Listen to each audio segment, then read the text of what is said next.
Oke, saya harap kita semua dalam keadaan baik. Ya, hari ini kita akan melanjutkan lagi topik kita. Ya, kita akan banyak berbicara tentang hati.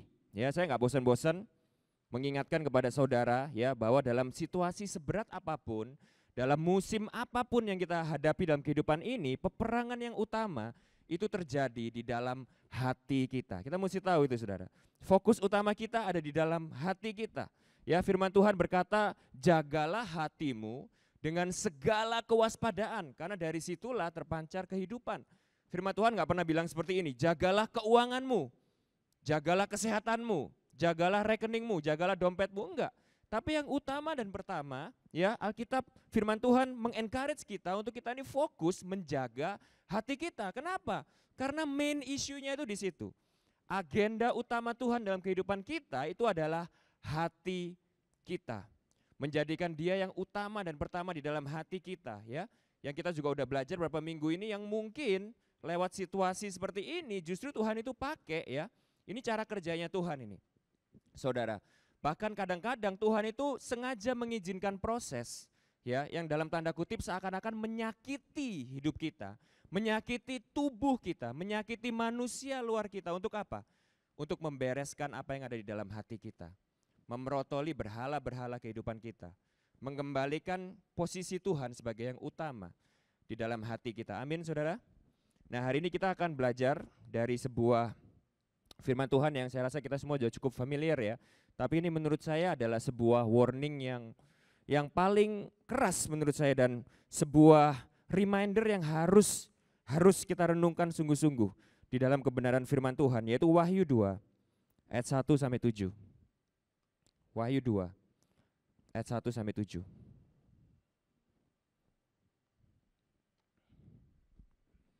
Wahyu 2 ayat 1-7, saya bacakan buat saudara. Tuliskanlah kepada malaikat jemaat di Efesus, inilah firman dari Dia yang memegang ketujuh bintang itu di tangan kanannya dan berjalan di antara ketujuh kaki dian emas itu. Ayat kedua, aku tahu segala pekerjaanmu, baik jerih payahmu maupun ketekunanmu. Aku tahu bahwa engkau tidak dapat sabar terhadap orang-orang jahat, bahwa engkau telah mencobai mereka yang menyebut dirinya rasul, tetapi yang sebenarnya tidak demikian, bahwa engkau telah mendapati mereka pendusta.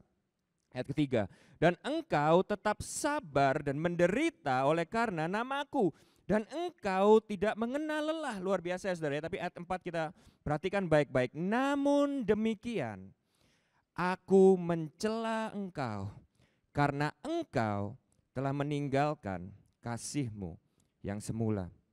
Sebab itu, ingatlah betapa dalamnya engkau telah jatuh, bertobatlah dan lakukanlah lagi apa yang semula engkau lakukan. Garis bawah ini. Jika tidak demikian, aku akan datang kepadamu dan aku akan mengambil kaki dianmu dari tempatnya jikalau engkau tidak bertobat. Tetapi ini yang ada padamu, yaitu engkau membenci segala perbuatan pengikut-pengikut Nikolaus yang juga kubenci. Siapa bertelinga, hendaklah ia mendengarkan apa yang dikatakan Roh kepada jemaat-jemaat. Barang siapa menang, dia akan kuberi makan dari pohon kehidupan yang ada di taman Firdaus. Wow, ini sebuah bacaan yang luar biasa. Nah, mungkin salah satu pertanyaan, ya, kita hari-hari ini kan kayaknya karena WFH setelah sekian lama, kita sering, ya, kalau keluar sana tuh tiba-tiba ketemu teman-teman atau rekan-rekan kita, ya, atau orang-orang yang kita kenal tuh yang udah lama nggak ketemu. Bener nggak? Lalu pertanyaan apa yang kita paling sering tanyakan kepada orang-orang yang udah lama kita nggak ketemu itu? Pertanyaan umumnya, hey bro, apa kabar? Bener nggak? Lalu kalau kita udah tanya apa kabarnya, biasa pertanyaan berikutnya apa? Gimana kerjaan? Gimana bisnis? Bener nggak? Gimana sehat nggak? Anak istri semuanya sehat nggak? Gitu. Orang tua semuanya sehat, di rumah semua sehat, aman, setuju seperti itu, ya? Gimana bisnis semuanya lancar? Gitu ya. Restoran gimana, lancar? Hotel masih tutup mungkin gitu, ya. Yang kita tanyakan adalah seputar kesehatan, seputar pekerjaan, seputar bisnis, atau mungkin kalau dalam hubungannya dengan kehidupan kerohanian, ya, yang sering kita tanyakan adalah seperti ini. Gimana bro? Udah ibadah offline belum? Atau masih online? Bener nggak? Masih rajin komsel nggak? Wah, Atau mungkin kalau udah sama setim pelayanan, udah mulai agak nggak sungkan gitu ya, nanyanya mulai lebih detail. Masih rajin pelayanan nggak? Masih rajin doa nggak bro? Bro, masih ngikutin nggak itu doa berantai itu, yang setiap hari sama Pak Peter di Blast itu di grup, wah gitu kan? Masih gimana nih? Masih in touch nggak sama gembala Komsel? Nah mungkin gitu ya. Apa intinya? Intinya adalah seperti ini, saudara. Perhatikan baik-baik. Kita manusia ya, kita ini seringkali mengukur baik atau buruknya keadaan kita dengan apa yang kelihatan di luar. Setuju nggak? Jadi kalau kehidupan baik itu saat badan kita sehat. Kehidupan baik itu saat bisnis kita lancar. Atau pada saat ukuran kerohanian, keadaan baik itu adalah ini, saat Komsel kita nggak bolong. Saat absen di gereja soft kita, Komsel kita ini nggak bolong. Saat kita ini masih rajin pelayanan, setuju nggak? Saat kita ini masih rajin doa. Tapi pertanyaan yang paling penting yang kita perlu tanyakan setelah kita baca ayat ini adalah ini. Apakah ukuran yang dipakai Tuhan sama dengan ukuran yang kita pakai dalam kita menilai keadaan hidup kita? Dunia ini membuat kita mengukur segala sesuatu dengan apa yang kelihatan. Benar enggak? Dunia ini membuat kita mengukur segala sesuatu dengan yang eksternal, performance yang eksternal, perbuatan kita. Nah mari kita sama-sama lihat bacaan firman yang baru saja kita baca. Apa yang terjadi dengan jemaat di Efesus? Perhatikan baik-baik ayat 1-3. Kita baca sama-sama ya ayat 1-3. Ayat 1-3 berkata seperti ini. Perhatikan baik-baik, ketaatan bukanlah isu utama di dalam gereja Efesus ini. Perhatikan baik-baik, ayat 1-3 berkata seperti ini. Tuliskanlah kepada malaikat jemaat di Efesus, inilah firman dari Dia yang memegang ketujuh bintang itu di tangan kanannya dan berjalan di antara ketujuh kaki dian emas itu. Perhatikan baik-baik. Aku tahu segala pekerjaanmu, baik jerih payahmu maupun ketekunanmu. Aku tahu bahwa engkau tidak sabar terhadap orang-orang jahat, bahwa engkau telah mencobai mereka yang menyebut dirinya rasul, tetapi yang sebenarnya tidak demikian, bahwa engkau telah mendapati mereka pendusta, dan engkau tetap sabar dan menderita oleh karena namaku, dan engkau tidak mengenal lelah. Wow, ini luar biasa enggak saudara? Yang merasa ini luar biasa angkat jempolnya. Ini gereja top ini saudara. Saudara bisa bayangin enggak di sini? Yang pertama ya, jemaat Efesus ini sangat rajin dan giat dalam melayani Tuhan. Yang pertama, ayat kedua berkata seperti itu. Lalu yang kedua berkata seperti ini, mereka tuh punya doktrin yang solid. Bayangin saudara, kalau ada orang yang datang kepada mereka mengatasnamakan dirinya rasul, lalu berkhotbah di depan mereka seperti saya gini, mereka tuh bisa punya pengetahuan doktrin yang mampu membedakan mana yang ajaran baik dan mana yang ajaran buruk. Perhatikan baik-baik, jadi secara pelayanan mereka giat, secara pelayanan mereka luar biasa. Secara pengetahuan teologi dan doktrin mereka luar biasa. Pengkhotbah takut kalau khotbah di tempatnya mereka. Takut kalau pulang langsung masuk akun gereja palsu. Karena mereka mampu membedakan ajaran yang baik dan ajaran yang buruk. Perhatikan baik-baik. Lalu yang ketiga, dan engkau tetap sabar dan menderita oleh karena namaku, dan engkau tidak mengenal lelah. Saudara mesti tahu ya, apa yang dialami gereja itu pada zaman kitab Wahyu, itu jauh lebih berat dari apa yang kita alami sekarang. Ya, saya pernah ceritakan, salah satunya adalah mereka tuh hidup di zaman pemerintahan Kaisar Nero. Ya, kalau saudara punya Google, which is saya percaya kita semua pasti punya Google di sini ya. Lalu saudara search Wikipedia, ya. Kaisar Nero itu adalah salah satu kaisar yang paling sadis. Yang Kaisar Nero itu lakukan apa? Kalau menangkap pengikut orang Kristen ya, pengikut Yesus. Satu, contoh nih, ini baru contoh aja. Mereka tuh dibuka kepalanya hidup-hidup, lalu dituang logam panas ke dalam otaknya. Lalu apa yang terjadi lagi? Ada yang diikat kakinya, tangannya, lalu ditarik oleh 4 kuda ke dalam arah yang berlawanan. Saudara bisa bayangin ini? Lalu atau seperti Yohanes, ini Rasul Yohanes kan yang mendapat pewahyuan di kitab Wahyu. Apa yang terjadi dengan Rasul Yohanes? Digoreng hidup-hidup, saudara bayangin. Siapa di sini pernah masak lalu ketumpahan minyak? Rasanya luar biasa ya, maknyos. Saya nggak tahu kenapa lagunya itu cuman ada sakit gigi dan sakit hati. Karena menurut saya kalau ketumpahan minyak itu juga luar biasa sakitnya saudara ya. Nyut-nyutnya itu nggak kalah sama sakit hati. Nah yang terjadi dengan Rasul Yohanes adalah digoreng hidup-hidup. Perhatikan baik-baik, mereka mengalami penderitaan yang jauh lebih luar biasa daripada apa yang kita rasakan sekarang. Pak Chandra sering kali kan ngomong, kita nih loh apa yang kita alami sekarang itu masih nggak seberapa. Kita masih bisa hahaha, kita masih bisa ibadah ketemu di sini, kita masih bisa pergi ke kafe dan angkringan saudara. Masih bisa sepedaan, goes-goesan, amin Pak Herdi. Nggak seberapa yang kita alamin sekarang. Tapi apa yang dialami jemaat di dalam kitab Wahyu ini jauh lebih berat. Dan Tuhan bilang seperti apa? Engkau tetap sabar dan menderita oleh karena namaku dan engkau tidak mengenal lelah. Jadi ayat 1 sampai ke 3 ini kalau menurut saya kita stop sampai di sini. Ini adalah gereja all star saudara. Setuju? Ini adalah gereja yang luar biasa. Ini gereja yang mungkin kalau ada wujudnya di dalam Denpasar ini, mungkin semua orang udah wow, ngelihat ini adalah sebagai sebuah gereja yang sempurna. Orang-orangnya luar biasa, tapi ayat 4 berkata seperti ini, tetapi aku mencela engkau. Saudara bisa lihat ini? Gereja Efesus sama sekali tidak punya masalah dengan ketaatan mereka. Gereja Efesus sama sekali nggak punya masalah dengan kesalehan mereka. Gereja Efesus sama sekali nggak punya masalah dengan pelayanan mereka. Tapi apa yang kita bisa simpulkan di sini? Bahwa pelayanan, ketaatan, kesalehan, ibadah kita, lamanya kita doa, pengorbanan kita dalam memberi, semuanya itu bukan menjadi tolak ukur kerohanian kita. Itu semua bukan yang Tuhan lihat di dalam kehidupan kita. Apa yang Tuhan lihat dalam kehidupan kita? Hati. Ini menurut saya reminder yang keras loh buat kita. Kita bisa aja begitu rajin komsel dengan luar biasa. Kita bisa saja melayani dengan luar biasa. Kita bisa saja nggak pernah bolong ngasih perpuluhan. Kita bisa saja nggak pernah bolong komsel. Tetapi di saat yang sama Tuhan mencela kita. Kenapa? Karena hati kita tidak di dalam posisi yang benar. Kalau saudara baca Matius 6 ya, ayat 1 sampai 18. Matius 6 ayat 1 sampai 18. Saya enggak akan baca di sini ya. Tapi kalau saudara lihat Matius 6 ayat 1 sampai 18 itu Yesus mengecam beberapa orang di dalam hal memberi, yang pertama.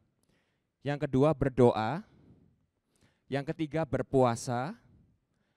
Ya, yang keempat itu mencari kekayaan. Perhatikan baik-baik.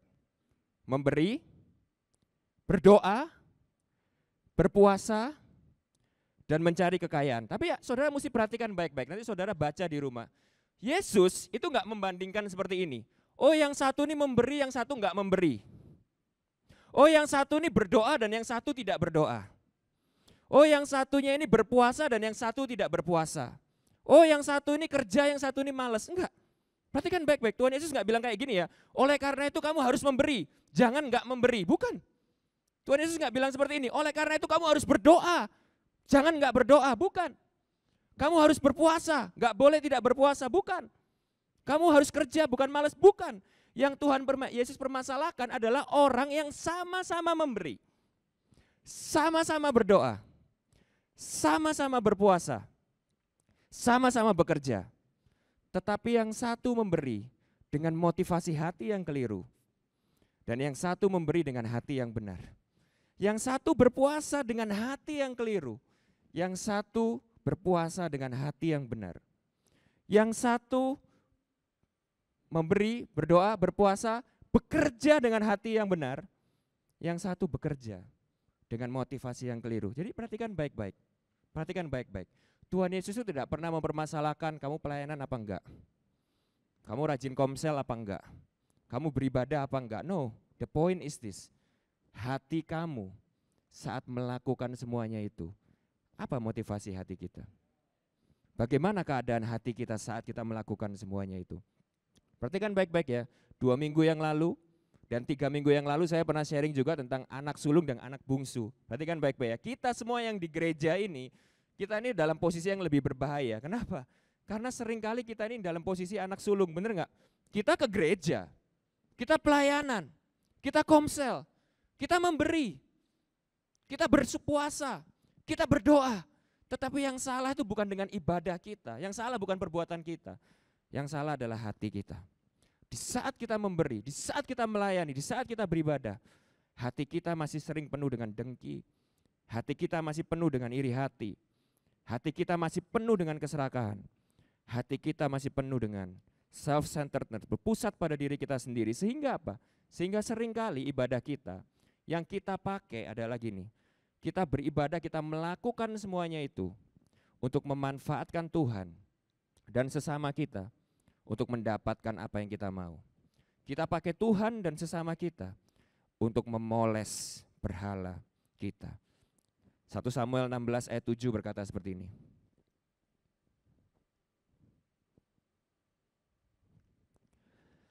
Bukan yang dilihat manusia, yang dilihat Allah. Manusia melihat apa yang di depan mata, tetapi Tuhan melihat hati. Kita boleh baca sama-sama ya dengan keras ya ayat ini ya. 1, 2, 3. Bukan yang dilihat manusia. Manusia melihat apa yang di depan mata, tetapi Tuhan melihat hati. Bisa saja mungkin yang kelihatan di luar adalah kita giat melayani, gak pernah bolos komsel, rajin memberi sedekah, rajin berdoa dan berpuasa. Tetapi Tuhan mengecam semuanya itu. Kenapa? Karena hati kita keliru. Jadi pertanyaan yang paling penting buat kita jawab hari ini. Sungguh ini pertanyaan yang paling penting. Bagaimana keadaan hati kita? Apakah hati kita dalam keadaan baik? Apakah Tuhan masih menjadi yang utama di dalam hati kita?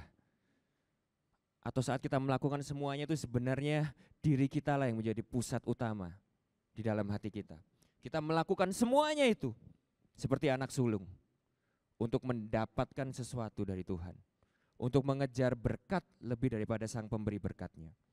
Untuk mengejar ciptaan lebih daripada sang penciptanya. Untuk mengejar His presence daripada His presence.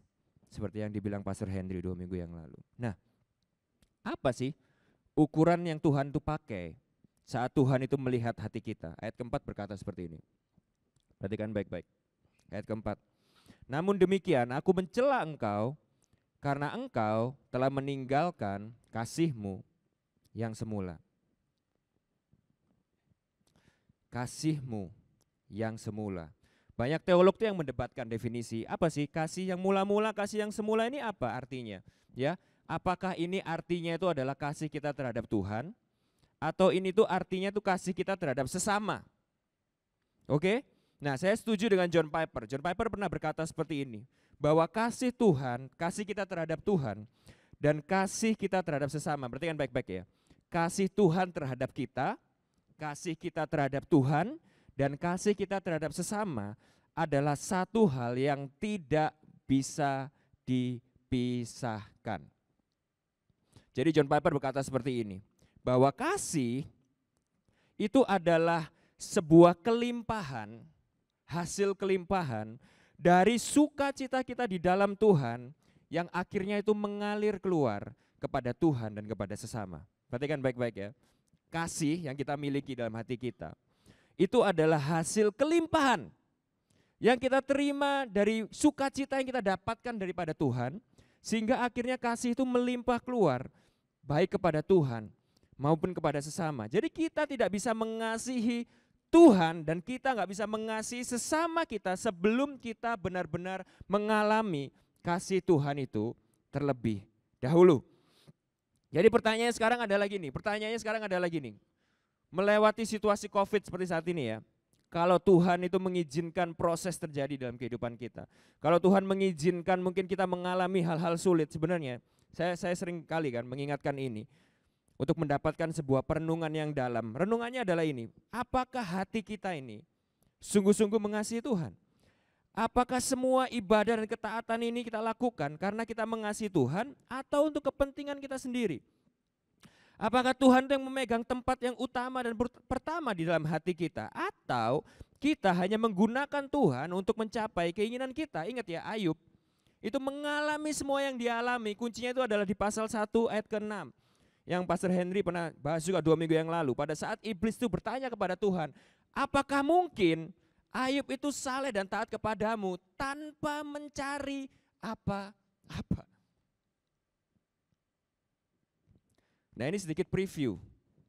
Beberapa bulan ke depan selain bicara tentang hati, kita juga akan bicara tentang berhala. Apa sih berhala? Kita mesti sadar bahwa kita ini sebagai manusia-manusia berdosa secara natur, ya, kita ini menciptakan berhala-berhala di dalam hati kita. Yang setiap hari kita ini punya berhala-berhala yang kita sembah di dalam hidup kita. Sehingga apa? Sehingga secara natur kita ini cenderung untuk menggunakan Tuhan dan orang lain untuk memoles berhala kita. Renungkan baik-baik. Charles Spurgeon pernah bilang seperti ini. Kalau kita taat dan beribadah kepada Tuhan karena kita takut neraka dan kita takut Tuhan gak memberkati kita, sehingga kita berdoa, berpuasa, melayani itu semua supaya Tuhan mengasihi kita, supaya Tuhan memberkati kita, supaya Tuhan tidak memasukkan kita ke dalam api neraka, maka sesungguhnya pertanyaannya adalah gini, kita ini mencintai Tuhan atau sebenarnya kita ini mencintai diri kita sendiri? Atau yang sering kali terjadi dalam komunitas, kita melayani, kita melakukan ini, itu, mungkin seperti Marta. Bukan karena kita benar-benar mengasihi Tuhan dan mengasihi sesama. Karena kita ini pengen menggunakan komunitas itu untuk memoles berhala kita. Untuk mendapatkan pujian, untuk mendapatkan pengakuan, untuk mendapatkan kuasa, untuk aktualisasi diri. Bisa saja seperti itu. Itulah yang terjadi. Pertanyaan utama yang ada di dalam hati kita adalah itu. Nah, kuncinya apa? Kuncinya apa? Bagaimana kita bisa kembali kepada kasih kita yang mula-mula? Bagaimana kita bisa kembali kepada kasih kita yang mula-mula? Yaitu kita mengasihi terlebih dahulu, pertama mengalami kasih Allah. Lalu kita bisa mengasihi Tuhan dan mengasihi sesama dengan benar. Karena sesungguhnya itu yang Tuhan tuh lihat dalam hati kita. Apa kuncinya? Berarti kan baik-baik ayat kelima. Ayat kelima berkata seperti ini. Sebab itu, ingatlah betapa dalamnya engkau telah jatuh. Lalu berikutnya apa? Bertobatlah dan lakukanlah lagi apa yang semula engkau lakukan. Perhatikan baik-baik. Bertobat dan melakukan lagi apa yang semula kita lakukan. Tuhan gak bilang seperti ini ya. Ikut retret lebih. Ikut KKR lebih. Berdoa lebih. Melayani lebih. Baca buku lebih. Baca firman lebih. Doa lebih. Ayo alami kebangkitan rohani lebih lagi. Tuhan gak bilang seperti itu loh. Untuk kita kembali kepada kasih yang semula-mula. Tuhan bilang bertobatlah. Lakukan lagi apa yang semula engkau lakukan. Bicara tentang apa ini? Tuhan di sini berbicara tentang Injil. Di sini Tuhan berbicara tentang the gospel. Tuhan Yesus mengingatkan kepada jemaat Efesus to put the first thing first. Hal yang pertama dan utama. Kasih yang semula itu adalah ini. Perhatikan baik-baik. 1 Yohanes ayat 4 sampai 10 berkata seperti ini. Inilah kasih itu. Bukan kita yang telah mengasihi Allah, tetapi Allah yang telah terlebih dahulu mengasihi kita dan yang telah mengutus anaknya sebagai pendamaian bagi dosa-dosa kita. Saya simpulkan seperti ini ya. Karena masalah utama kita ini adalah hati. Masalah utama kita ini adalah hati. Tanpa sadar, kita tuh bisa saja sering terdrifted. Drifted itu apa ya? Terbawa arus ya. Semakin lama kita jadi orang Kristen, kita tuh akan semakin lama melayani. Kita akan semakin lama ikut komsel. Kita akan semakin lama beribadah. Kita akan semakin jadi orang Kristen profesional. Saudara bisa ngerti maksud saya? Melayani dengan lebih hebat lagi. Oke? Tahu Alkitab lebih hebat lagi. Semakin lama Anda jadi orang Kristen, semakin Anda tuh akan lebih jago berdoa. Anda akan semakin jago berpuasa. Tapi problemnya adalah ini, di saat kejagoan-kejagoan rohani saudara tersebut, bisa saja hati kita tuh justru jatuh semakin dalam dan Tuhan semakin mencela kita. Nah, apa kuncinya? Yesus memberitahukan kepada kita, Injil itu yang bisa terus menjaga hati kita tetap right on the track. Jadi gini saudara, Injil itu bukan titik poin awal mula kekristenan, bukan. Paulus pernah berkata kepada jemaat di Galatia seperti ini, maka aku datang kepadamu memberitakan hal yang tidak lain dan tidak bukan, hanya Yesus Kristus disalibkan. Satu aja. No other gospel. Tidak memberitakan yang lain. Jadi Injil itu bukan cuma starting point kekristenan kita, tapi yang menjadi framework kekristenan kita, intisari dari kekristenan kita. Semakin lama kita menjadi orang Kristen, semakin kita ini perlu terus diingatkan tentang Injil. Kalau enggak, kita ini semakin lama menjadi orang Kristen profesional. Pelayan Tuhan profesional. Semakin pintar kita melayani Tuhan, tapi hati kita semakin jauh daripada Tuhan.